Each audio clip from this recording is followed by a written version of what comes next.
sevgi tek unuttun beni. Kalbimde çok incittin sen giden günde. Ağladım sevgimizin gözlerinde ben. İndi yalnız kalmışım hasretinde. Sen bir öten sevgi tek unuttun beni. Kalbimde çok incittin sen giden günde. Ağladım sevgimizin gözlerinde ben.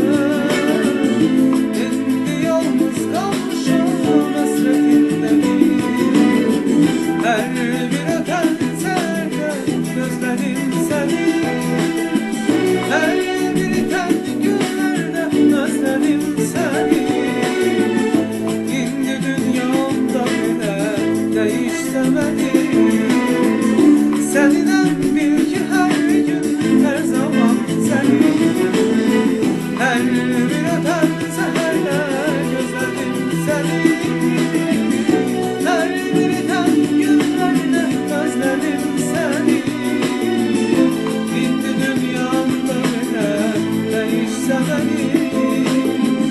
Senden bil ki her gün her zaman seni. Senden iller ötüp geçsene bil ki yalnız senden. Benden uzak düşsen de sen beni düşünen. Ömrümün en güzel şirin elbesi senden. Onu bil, iller ötüp geçsene bil ki yalnız seninle. Benden uzak düşsen de sen beni düşünen. Ömrümün en güzel şirin elbesi senden.